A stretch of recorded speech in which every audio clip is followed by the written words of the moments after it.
But you said that you didn't want to, the last government had taken an attitude of confrontation.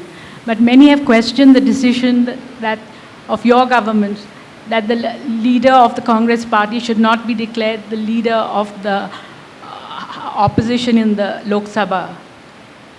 This is taking, maybe in the letter of the law, but it is not the spirit of the law. And even the Supreme Court has passed some remarks to suggest that how will you take a selection of the CVC in a vacuum? So now I'm glad you asked this question. I've so far refrained from speaking on it. I won't make a comment on what the court has said. From 1952 to 2014, you've had umpteen number of elections in India. 7 earlier elections didn't give 55 seats to a party in opposition. On all 7 occasions, the Congress party was in power. 1952, 1957, 1962, 1967, 1971. The first 5 elections, nobody had 55 seats in opposition. There was no leader of opposition. 1977 there was. Again in 1980 and 1984 there was no leader of opposition. Since then, whoever got more than 55 was the leader of opposition. There was a brief period in 1969 when the Congress party split. So the group headed by Mr. Morarji Desai, their leader Dr. Ram Subhag Singh, had more than 55 seats. He was the leader of opposition. In 1952, you had a regulation which in terms of speaker's rulings, which is parliamentary law, that you need 10% to be recognized as leader of opposition. You've always followed that rule. The Congress party never thought in its wildest dreams that it will fall below 55 seats. So on the 7 occasions when the Congress was in power, the non-Congress had 55 seats, less than 55 seats, there was no leader of opposition. Now, parliamentary phraseology itself recognizes a difference between the two phrases, leader of opposition and leader of the largest party in opposition. For instance, the chairman of the Public Accounts Committee has to be a nominee of the largest party in opposition. So even if the largest party has 30 seats, its leader can be the PAC chairperson. This law has been followed without its breach. The Congress party's argument is, because this time we are in opposition and we don't have 55 seats, let's undo the convention, which is a rule, and create a new rule for us. You referred to the emergency. This is what Indira Gandhi did during the emergency. When she lost an election, she changed the law retrospectively and said, for me, a different set of law will apply. Now, if you are going to say, and if there is going to be judicial sanction in India, that when non-Congress sits in opposition, the 55-seat rule will apply. When Congress sits in opposition, it will not apply. I don't think such a rule can ever receive a judicial sanction. We've been clear. 65 years we've followed one practice. Let's all collectively decide to change that practice. I have no difficulty. But the argument that because this time Congress party is so special, it has less than 55 seats, let's change the law. I don't think it's going to be that's not a good enough reason. You talked about Colgate and how a lot of licenses had been cancelled, and the same thing happened in the case of 2G. I think there are a lot of questions here, beginning with Colgate, as to what is the government going to do now? Let's say that those licenses get cancelled. After all, we want to create an environment where people feel welcomed. You don't want an environment where, a Supreme Court or any court can come and cancel licenses. So there are a whole host of people out here who got questions ranging from a variety of topics, and I was just going around the room earlier. Some talked about your stand on the WTO. Some talked about the lack of, clarity on whether there is going to be a holding company for banks. There's been, so I think a lot of investors here want some clarity on where this government is going. We saw the food security. We saw the Food Security Act. We've seen the Land Act. I think people want to know, some specifics on that. If I can just begin, Andrew Holland, he's sitting out there in the 5th row. Can we get a mic to him? Can we go seriatim in terms of the issues you've raised? Let's forget about my issues. I'll ask them on a question, but we can just get some. I suppose for foreign investors, we'd still like to know any more details about Vodafone, tax issues there, and in particular GAR, which we've heard, no real roadmap in terms of where GAR's going and what's going to happen with GAR. Can you please? With GAR, what's going to happen with GAR going forward? You see, I had earlier stated that till the parliament session I was a little preoccupied with various subjects.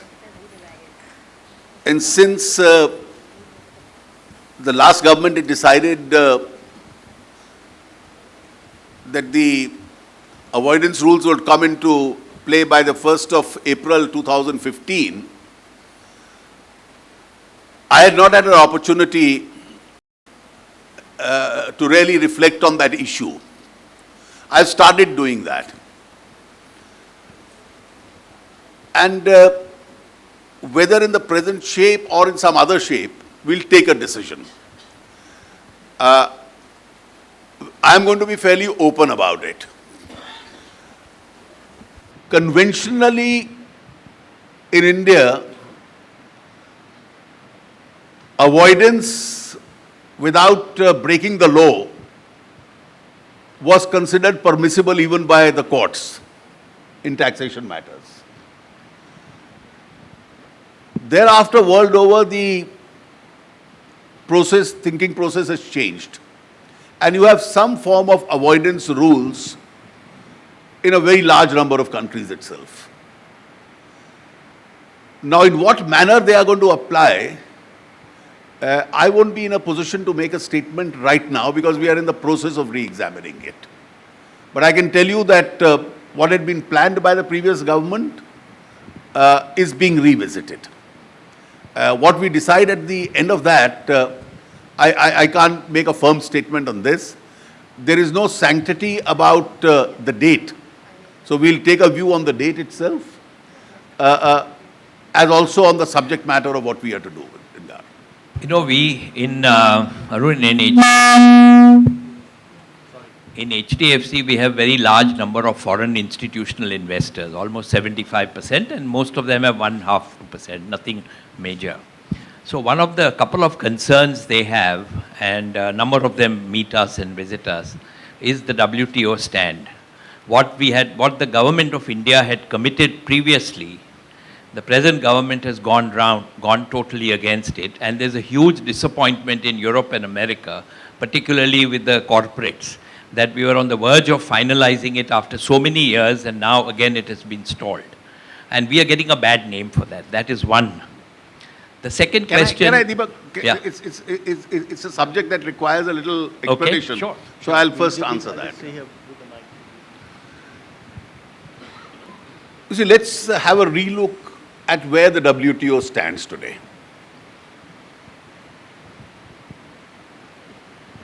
Most of your earlier perceptions, the agreement on agriculture is waiting. Non-agriculture market access is on the back burner. As far as services are concerned, in any case, it was never becoming a WTO priority. Now, last year in 13th December, when the trade ministers met at Bali, the arrangement was by 31st of July, they will give effect to the trade facilitation agreement. Now, as far as trade facilitation is concerned, it's a good thing to happen. Even without the WTO, I think we should have an internal reform in terms of trade facilitation. You assess the trade process, your customs, your infrastructure for trade, That itself facilitates and helps trade. So I don't think India has any difficulty as far as trade facilitation is concerned. What else has happened? And I think we need people like you to speak out for India when your 75% members in the HDFC raise this issue. Who has subverted agricultural trade? Agricultural trade in the WTO world over is subverted because Western Europe, the European Union and the United States are giving $400 billion of subsidy to their farmers every year. That subsidy encourages their farm sector to reduce prices and sell their products in the international market at reduced prices. We had conventionally been campaigning against this at the WTO, and a very large alliance of developing countries, least developed countries, was formed on that basis. So what seems to have been very conveniently done is that all those subsidies which have subverted international agricultural trade have now been mostly bunched into the green box, which is the environmental box. And you say, well, this can be now permitted. I only wish that when this was happening in the last 5 to 7 years, India should have raised a louder voice against it. For some reason, we didn't. Instead, what we do is that those who have subverted it with $400 billion a year now hide those subsidies in the garb of environment and various cattle protection and so on. Now the focus shifts to developing countries like India. So the US and Europe don't have to reduce their subsidies.